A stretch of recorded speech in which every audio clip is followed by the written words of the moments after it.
We are finishing our This Is Us series. This Is Us has been just a 4-week series that we have been seeking to answer the question, what is the purpose of the church? Like, why does the church exist? Not just City Church, but the global Big C church. And then what does that look like for this local gathering that we call City Church? What is our purpose here? Why do we exist?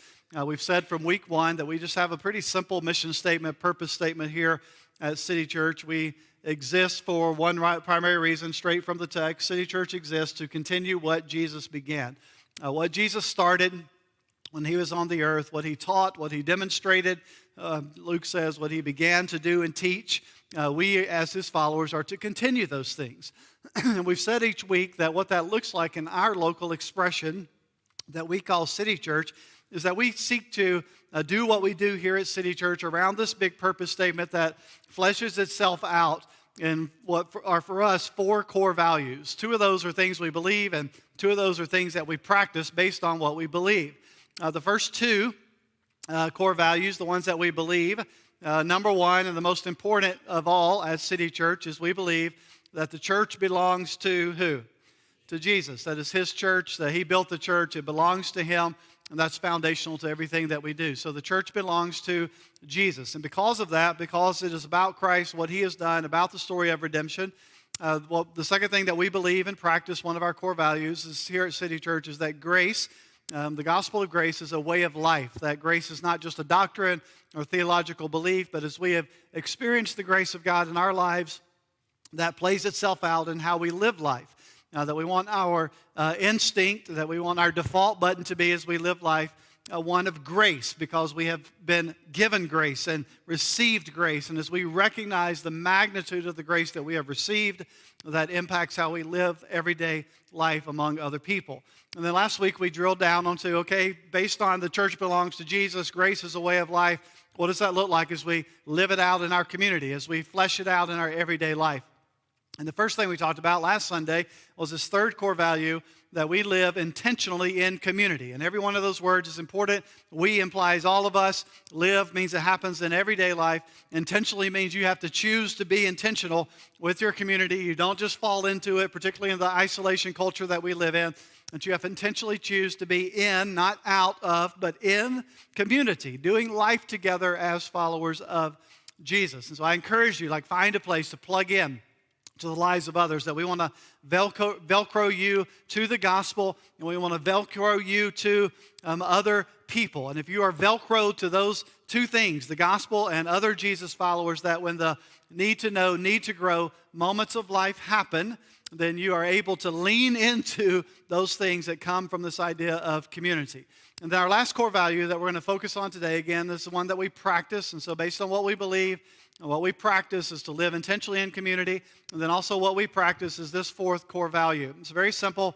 It's right in the name of our church, our expression. We are for our city. And that's a big word. We are for our city. We're not against it. We're not opposed to it. We're not neutral about it. We are for our city. So we've been saying these together each week, so we'll do this one as well. We're going to say this 4th core value, we are for our city. Ready? We are for our city. Let's say it again, and we'll really emphasize that word for, okay? We are for our city. So that's our 4th core value. We believe, I read Matthew 28, the final instructions of Jesus to his followers. We believe that part of those final instructions, that commission, we call it the Great Commission of Jesus to go into the world and make disciples, includes gospel investment in the communities where we have been scattered to share his gospel. And so we believe that God has intentionally and strategically scattered his followers throughout the world to proclaim the gospel. And the area where we have been scattered, that we are to be intentional, that we are to represent and to proclaim Jesus in this area where he has placed us. Okay, so I'm going to break that down some, and we're going to look at Jeremiah 29 and how this applies to this principle. You see, as citizens of a heavenly kingdom, we are ambassadors. We're ambassadors to the earthly kingdom where our king has sent us. We know what an ambassador is, right? We send out people that are representatives of the homeland. In our case, that we are Americans. The United States of America sends out ambassadors throughout the world to represent the U.S. in those foreign countries, in those international spaces, that they are ambassadors. And we are spiritual ambassadors to the earthly kingdom where our King Jesus has sent us, that we are his representatives, ambassadors in this earth. So there is a creative element to this. I just poured water down my chin. There is a part of this that is in creation itself. From the opening scenes of the redemptive story, God's people have been sent by God to every corner of the globe to represent him. We even see this in the redemptive purpose that's displayed in the Old Testament, in this case Jeremiah, during seasons of exile and captivity. That from the very beginning of the story, that even in Genesis 1, when God creates us, that he says, you are going to be my representatives, that you're going to steward the earth, that you're going to represent me on earth. And so through this redemptive story, God has sent his people throughout the world to represent God. So let me put Jeremiah 29 in context because it's very important. Around the time 586 BC, before Christ, 586, Jerusalem is destroyed. And the people of God, the Jews, are exiled. They're taken away. They're exiled to this world power known as Babylon. They're taken there by force. Jeremiah is the prophet of the people of God. And so Jeremiah, the prophet, receives a word from the Lord, and he writes the exiles this letter, which defines, in this section, which defines God's bigger plan for them in this foreign country, in Babylon. So Jeremiah is addressing what is God's reason, what is God's purpose for having you there, for having you in this foreign land under the authority of this pagan king living in this immoral culture, this culture that worships false gods. Okay, so get the context, it's very important. God's people living in a foreign land under a corrupt ruler made up of earthly king values, immoral practices, immoral behavior, the worship of false gods, okay? So this is God's people living in that context. All throughout the redemptive story, it's been about God's people living in these contexts, right? There's no plan in God's redemptive story throughout the pages of Scripture for there to be a Christian nation per se, that we are always heavenly citizens living in earthly kingdoms. That there's no earthly kingdom, that is God's kingdom. That God's kingdom is a spiritual kingdom and a heavenly kingdom. And that wherever God has placed us in the world, that we are placed in an earthly kingdom. And we as his followers should expect to be living in earthly kingdoms that are ruled by corrupt leaders, that have immoral values, that worship false gods. I mean, this is just the degradation of every culture that has ever existed in human history. Right? So it's like we shouldn't be shocked as things kind of move in a different direction than they have in the history, perhaps, of the land in which we live. We live in an earthly kingdom, and that's what happens. We are dual citizens. We are citizens of an earthly kingdom, but our primary citizenship is not of this world. And so how do we live in this earthly kingdom just like God's followers in Jeremiah's day, a kingdom that is defined by earthly kingdom values, not heavenly kingdom values, that we are living as exiles in an earthly kingdom. Peter uses that language in his small book, that you are exiles, you are sojourners on the earth, no matter where you are, who the ruler is, who the king is. I don't know if you watched the big coronation of the king yesterday in London.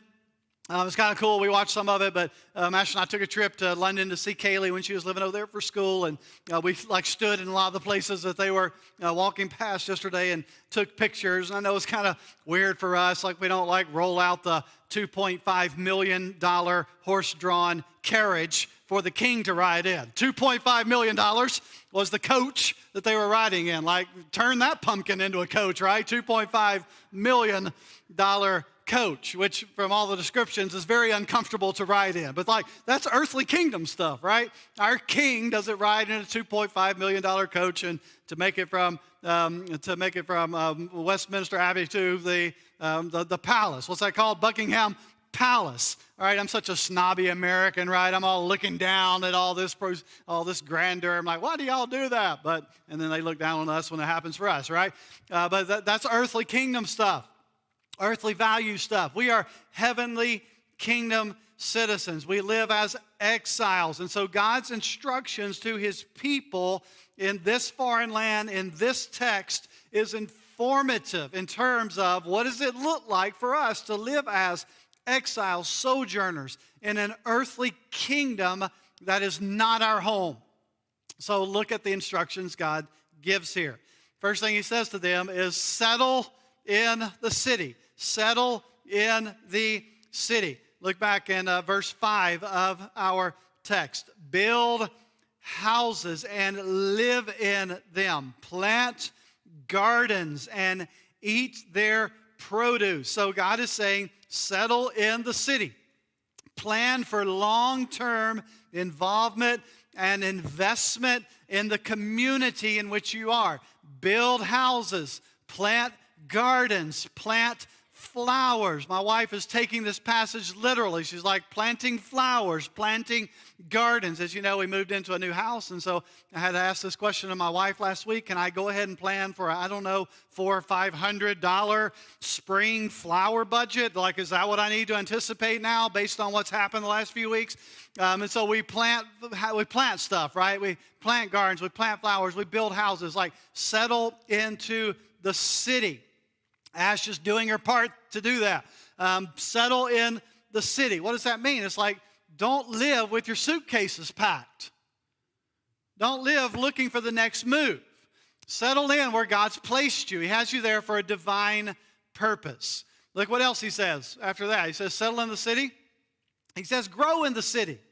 Grow in the city. Look at verse 6 again. The text says, here's what you do. You take wives and have sons and daughters. Take wives for your sons and give your daughters in marriage that they may bear sons and daughters. Multiply there.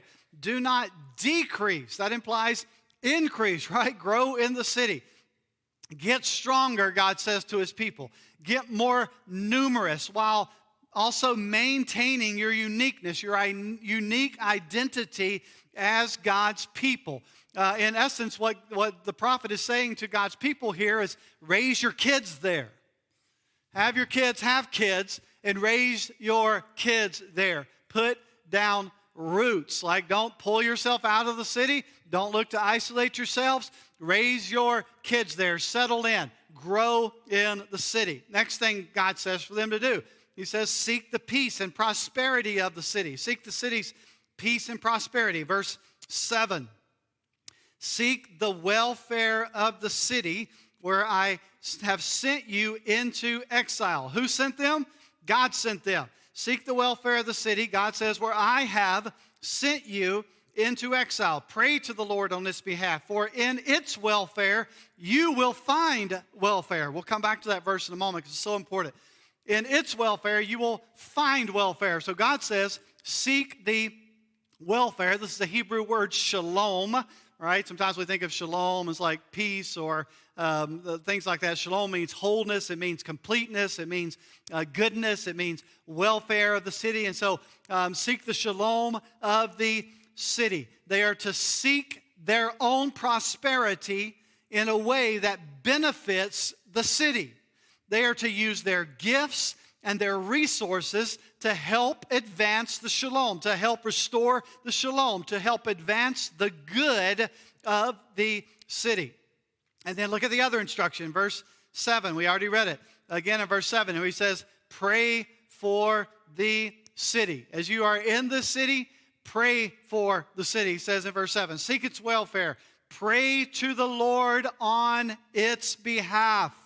Pray for the city. As you live in the city, as you promote its welfare, you pray for the city. You pray for its leaders. You pray for its citizens. You pray for its betterment. You pray to advance it. You pray for its prosperity. You pray for its wholeness. Pray for the city in which you live. God instructs his people. So here's the bottom line of all those verses. God's people are to be in the city, and they are to be for the city. Seeking its welfare, praying for it, putting roots down, raising kids there, right?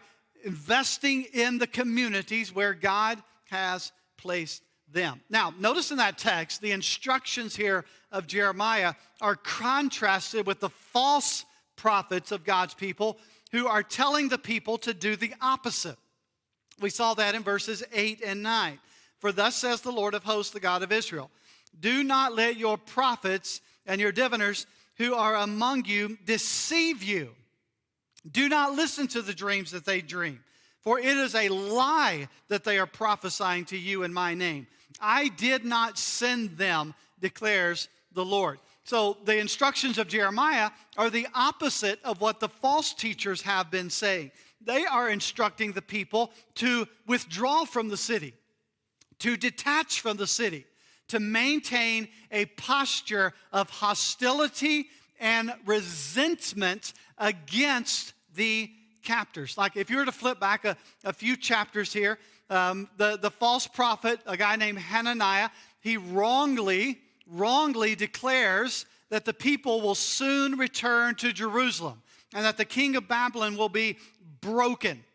But Jeremiah denounces this prophecy. He says it's untrue. He instructs the people instead, settle down in the city. Seek the welfare of the city. God has you here for a purpose. And then Jeremiah frames their eventual return to Jerusalem, right? So there's this conversation. When are we going home? When are we going back to Jerusalem? When is God going to rebuild the homeland? And Jeremiah frames this entire conversation about going back to Jerusalem by drawing this very kind of cause and effect comparison. Look again in verse 10. Thus says the Lord. Listen, look at this cause and effect here. When 70 years are completed for Babylon, right? So when these 70 years are done, then I will visit you. I will fulfill to you my promise, and I will bring you back to this place. And then this is one of the most abused verses in all of Scripture that we pull out and put on T-shirts and placards that usually doesn't mean anything about how we're trying to use it. But verse 11, for I know the plans that I have for you, declares the Lord, plans for welfare and not for evil, to give you a future and a hope. Then you will call upon me and come and pray to me. I will hear you. You will seek me and find me. And when you seek me with all your heart. So there's the causes and the effects. Again, verse 11 is often ripped out of context and made to be used in a way that's most of the time absurd from how it was intended. But if you were to take verse 7 and take verse 11 and put them together, what you find in this text is you find that God's people discover their own peace. They discover their prosperity. Here's the key. And this is the key to verse 11 that we sometimes miss in that verse. By seeking the peace and prosperity of the city where they live. God is saying through Jeremiah, if you want prosperity and you want peace, seek the peace and the prosperity of the place where I have sent you. The Jews are to exchange their hostility toward Babylon for efforts to bless the city where God has put them. And God promises in this text to his people that when Babylon prospers, you will prosper. That when Babylon grows, you will grow. As God's people seek the good of the city, God blesses the city, and his people are blessed in the process. Cause and effect. You want to be blessed, you want to prosper, you want to be restored, you want to be made whole, seek the welfare of the city where I have placed you. 3 times in this text, God uses this language of him placing them there, or he carries the exiles to the city. This word that's translated carried, or other English translations here, the word in the original language means more than just he allowed it to happen. The word means that their presence in Babylon was part of God's sovereign plan and design for them. That God put them there. We read that in the verse. That God placed them there. It means that in God's eternal design, sovereign plan, God placed his people in Babylon for a purpose. And we read it, that there's a 70-year plan for his people to be in Babylon. And we see in the text for at least two reasons here. The 70 years are, one, they're for Babylon, for the good of Babylon. God has bigger plans that involve this pagan country, pagan king, pagan city that we call Babylon. And they were wicked, and yet they were part of God's bigger design and bigger plans. He's working things beyond our comprehension and grasp, that God is using kings and kingdoms around the world to accomplish bigger purposes than we can even realize. And if you read the rest of the story, that God used this pagan place, pagan king, to accomplish bigger purposes in his sovereign plan. And it is for Babylon. And the Jews brought their faith with them into exiles, which means God uses the exile of his people to expose the Babylonians to faith in the one true God. Like, how big is that? That God says, I'm going to send my people into this, at that time, world-dominant power, Babylon, led by this world-dominant powerhouse king. And the way that I'm going to promote the faith of the Israelites, the Jewish people at that time, is I'm going to send my people there. And they're going to bring their faith with them. And they're going to talk about their faith and live out their faith in this city that we call Babylon. So there's this purpose, this unique purpose, the 70-year plan that's for Babylon. But it's not just for Babylon. The 70 years are also for the spiritual cleansing and renewal of God's people. So it's for Babylon, and it's also for the people of God.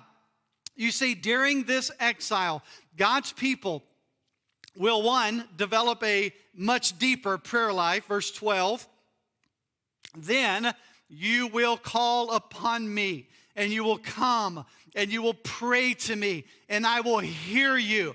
God says, while you're in captivity, while you're going through difficulty, while you're being held captive by a pagan king in a pagan city, you're going to learn how to pray deeper. You're going to learn how to depend upon me more fully. Like, how often does that happen in life? That as we are going through difficulty, as we are being held captive by things, as we feel like sometimes we're in exile of the soul, that we develop a deeper, more meaningful prayer life. And then 13, 14, God says you're going to learn how to follow me wholeheartedly. You will seek me, right? He's going to be found in the difficult time. You will seek me and find me when you seek me with all your heart. That there's going to be this wholehearted pursuit of God. And so it is in times of difficulty that we learn to pray deeper. It's in times of difficulty that we learn to lean into God wholeheartedly, to seek him. You ever been in a place in life where your only option at the time seems to be, I just have to seek it from God. I've tried to figure it out on my own. I've tried to get there. I've tried to make peace with it. I've tried to put the pieces of the puzzle together, and now I just have to throw hands up and say, God, this is yours. And it's in those moments that our prayer life deepens. It's in those moments that we seek God wholeheartedly. If this is going to be found, if this is going to be figured out, God, this is a you thing. This can't be a me thing any longer. This is a you thing. We talked about this in our small groups on Wednesday night of prayer and intercession and standing in those spaces where God has to step in. And it seems like at times that God steps in when we're willing to step out and say, God, this is totally yours. And that's what we see here is the people of God will learn to pray deeper. They will learn to lean into God more fully. You see, this exile will be used by God to prosper his people, not to harm them.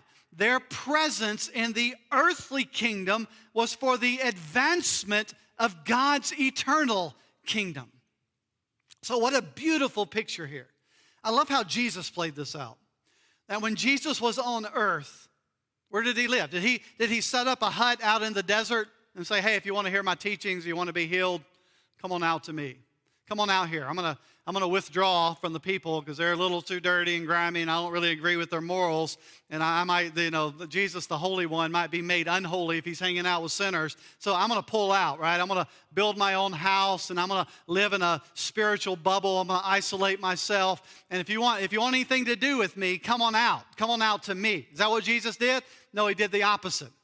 He lived among them. As a matter of fact, he lived among them to the point that the religious people were saying, what? He's a friend of sinners, like he's a glutton and a drunk because he's always hanging out with gluttons and drunks, right? That he was hanging out with the sinners. He was rubbing shoulders with the people where he lived. He lived among the people. He brought healing to the community. He brought wholeness to the people. He entered the messiness and the brokenness with the good message of hope. Here's what he prayed and here's what he taught. He brought the kingdom of God to earth. And we are to continue what he began. We continue what he began, in this case, by bringing God's eternal kingdom to the earth where he has placed you. That he has placed you in a space on his globe. And in that space, you are to bring God's kingdom to earth. To love people, to pray, to invest in people. You are to be for the community where God has placed you. Let's be really honest for a second. The church is often more known for what we are against than what we are for. We are often more known for what we are against than what we are for. The language that I often heard it used growing up is taking a stand. And what I come to learn is most often the taking a stand language meant that it was taking a stand for what we were against. Very rarely was it what we were for. So let me ask you a question.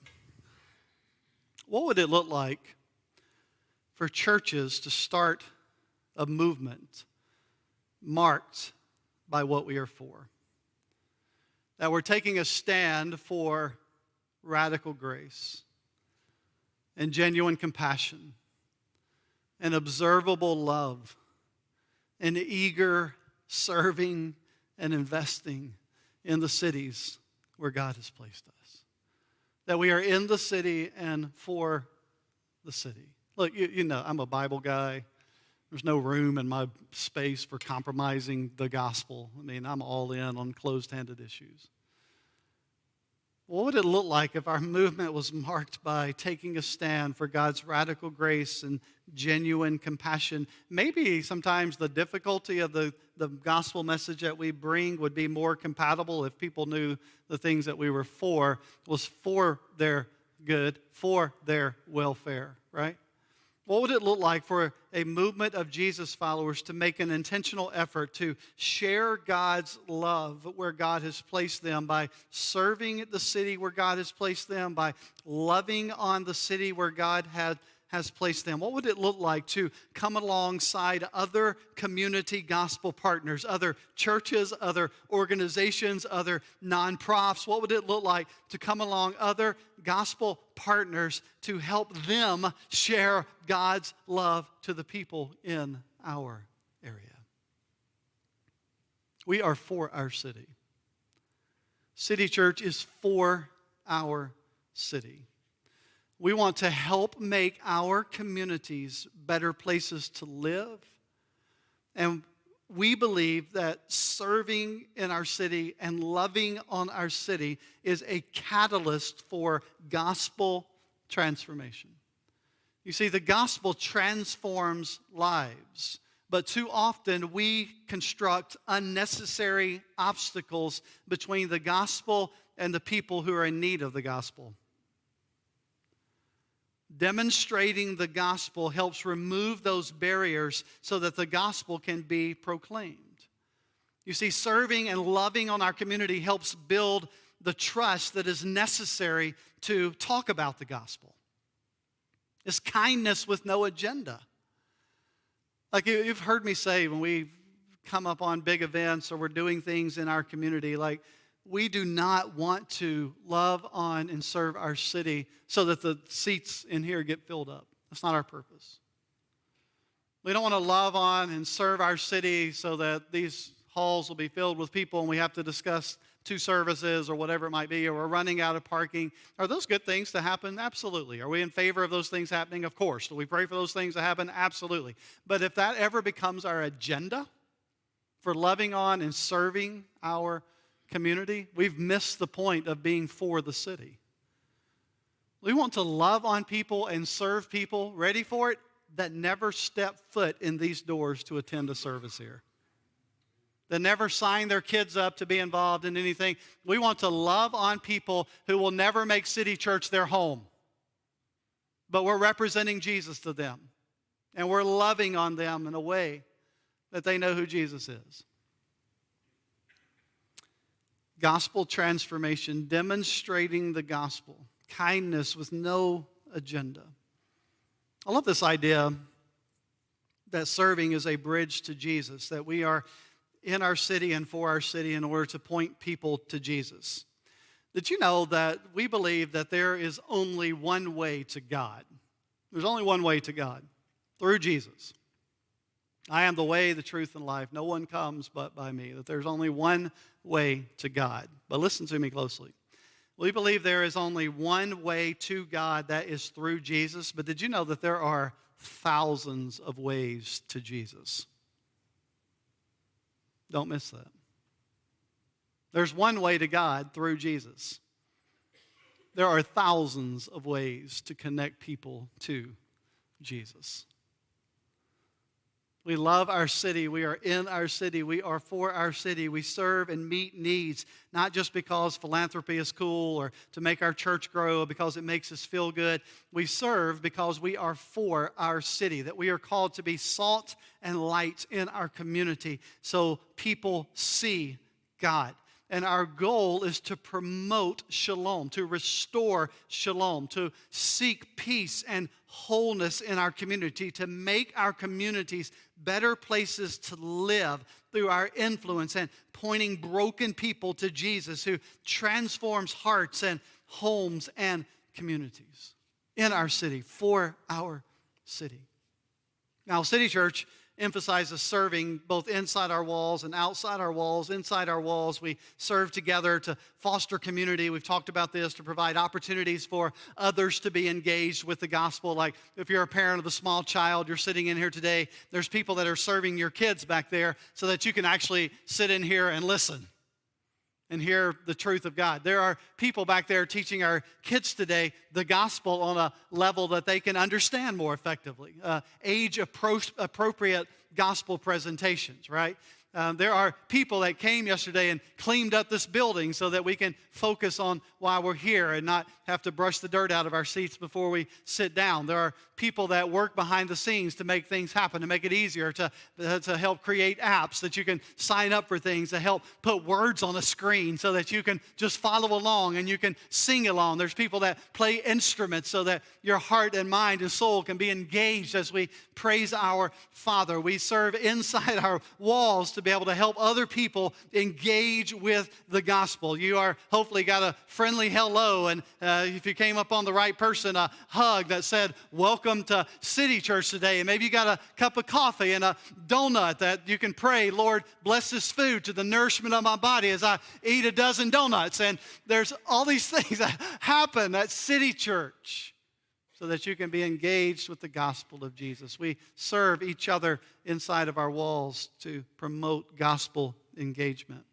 But outside of our walls, outside of these walls, we partner with other great organizations in our community who have the same purpose that we have of making our community a better place through the good news of Jesus, through the gospel.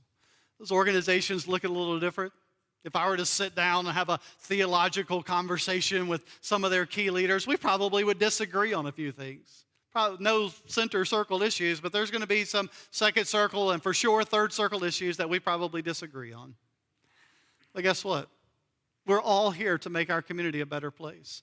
We can't do what a great organization like NCC does. I mean, taking the Bible into prisons and feeding and clothing and loving on very broken people in our community. We do not have the capacity to do all of that, but you know what we can do? We can come along a great organization like that and say, we believe in your mission. We're on the same team. Let's play ball together. We will provide you volunteers and resources and money and time to be able to invest to help push the gospel forward through a great organization like NCC. What many of us don't realize and know, but once a month on Tuesday nights, this past Tuesday night, great organization in our city that you've been introduced to before, Young Lives, they come on one Tuesday a month, and they use the facility of City Church. Like, this is their home. They use our facility to love on mothers. Most of them are teenage mothers, high school girls, or freshly out of high school who have had babies and been put in positions where they're trying to raise kids, and they don't have people to love on them and help them and support them. And we provide a facility for them to come and get a good meal and to love on these moms and take care of their babies for, it seemed like 6 hours this past Tuesday night to take care of their babies so the moms can just be invested in and loved on and not have to worry about the little ones that we're taking care of. Now, what a great organization. Guess what? We can't do that by ourselves. How many churches were represented here on Tuesday night? 4 or 5 churches that come together to make that happen on a Tuesday night. And you know what we get to do? We get to open our doors and say, come on in. Come on in. How many moms were here? 22 moms and 33 kids. They need your help. It's not a plug just to sign up for Young Lives, but they need your help. We can't clothe all the kids in the school systems around here that need clothes. You know what we can do? We can do sock drive, an underwear drive, a shoe drive. We can bring slightly used clothes and toys, and we can invest in an organization like Clothe Our Kids. It shares the gospel through tangible efforts in our community. We can't go into every school and meet for an hour before school and invite young people in to hear the gospel message. You know what we can do? We can come alongside an organization like First Priority, and we can say, Larry, we're on your team. We're by your side. How can we help? How can we serve alongside you? We can't knock on every door in our community and love on everybody individually. You know what we can do? We can say to our community, hey, on Halloween, on Easter, we're going to open up our doors and we're going to have a family fun-filled event for you and your family just to come and have a good time, to get away and to enjoy life for a minute, and we just want to love on you. There's no agenda. We just want to love on you. We can do those things. We can be in our city and for our city outside our walls. And in the process, we believe that God is big and sovereign, that as we build bridges, it enables us to demonstrate and proclaim the gospel in the areas where God has placed us. And maybe it just does a little something to help the people that God allows us to minister to think and believe, City Church is for me. They're for my betterment. They're for my good. See, here's what I love about this idea of serving and loving on our communities, being for our city and our city. There's kind of this double benefit of serving. We get to impact the lives of those that we serve, that we love on, in some small way, in some bigger ways. We impact their life. But most importantly, it impacts the lives of those who are doing the serving. Because it gets our eyes off of us. Everything in our culture says, look at you, promote you, do everything for your benefit. And in those moments, it allows us to think outside of ourselves and get our eyes on other people, to be able to serve them. And that does something to your heart, doesn't it? Makes us a little more like Christ and a little less like us. And how much is that needed in our all about me culture? You see, serving is not a responsibility or an obligation. Serving is an opportunity to be Jesus, to live out the gospel in a way that provides opportunities to proclaim the gospel in our city for our city. Let me end with this. Several years ago, when I was on the verge of starting a church, most of you know at one time in my life I started and led a church in Las Vegas, Sin City. And as I was going through the process of planning that, preparing that, I was invited into a conference up in the Pacific Northwest. There's a very well-known pastor that was pastoring up there at the time. And I sat in a very, they had kind of a grunge feel to their church. They were up in Seattle and Pacific Northwest. And so it was all like black in there, no windows and candles, and kind of a very Pacific, grungy Northwest feel. And I'm in this dark auditorium, and they brought what is kind of the guru of church planting, and a guy, I was talking to somebody in the church this past week that when Tim Keller dies, that he'll be recognized as one of those kind of earth-moving guys that had such a big impact on the church, and we don't really realize it till he's gone. But Tim Keller is a pastor in New York City for decades of time, very smart, very wise, very winsome, very a great gospel-centered pastor and leader. And about everything he writes that I can get my hands on, I read and listen to. But I was listening to Keller speak in this conference, and he taught a truth that shaped the rest of my ministry in that moment. And he asked a very penetrating question that has kind of haunted my mind ever since then when I do ministry. And here's the question that Keller asked in that moment to all of us, like future aspiring church planners and leaders at that time. Keller said, are you going to start, plant, lead a church that if something ever happened to your church, would anyone in the community know that you were gone except for the people who attend there?